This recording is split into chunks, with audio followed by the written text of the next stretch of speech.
why was I born with a different face? Why was I not born like the rest of my race? When I look, each one stalks. When I speak, I offend. When I'm silent and passive, and lose every friend.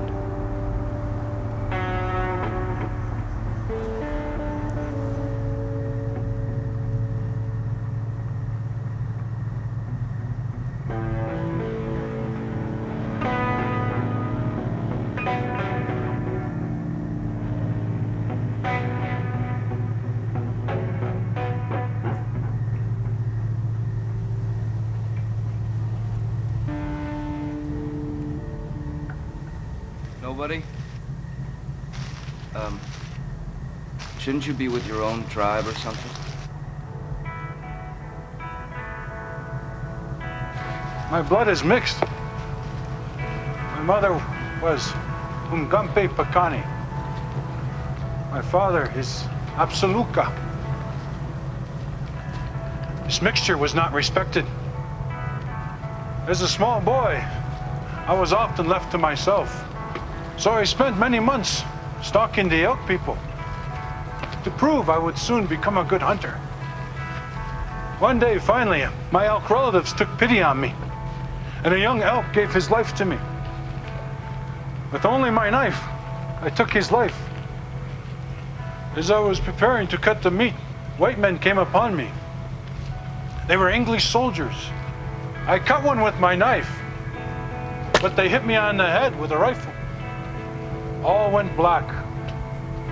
My spirit seemed to leave me. I was then taken east in a cage. I was taken to Toronto, then Philadelphia, and then to New York. And each time I arrived in another city, somehow the white men had moved all their people there ahead of me. Each new city contained the same white people as the last, and I could not understand how a whole city of people could be moved so quickly. Eventually, I was taken on a ship across the Great Sea over to England, and I was paraded before them like a captured animal, an exhibit. And so I mimicked them, imitating their ways, hoping that they might lose interest in this young savage. But their interest only grew.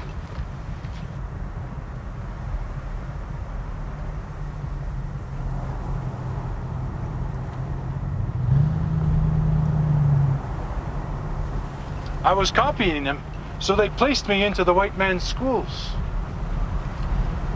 And it was there that I discovered, in a book, the words that you, William Blake, had written. They were powerful words, and they spoke to me. But I made careful plans, and I eventually escaped. Once again, I crossed the great ocean. I saw many sad things as I made my way back to the lands of my people. Once they realized who I was, the stories of my adventures angered them. They called me a liar, Ixebiche, he who talks loud, saying nothing.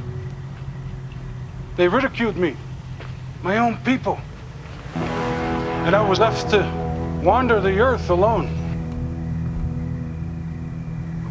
I am nobody.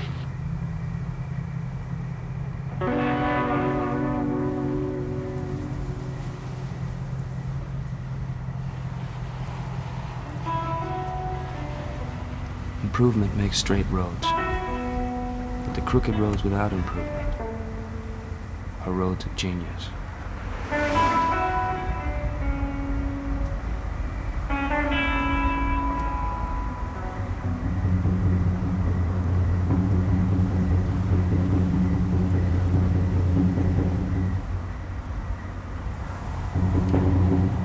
I went to the Garden of Love and saw what I had never seen.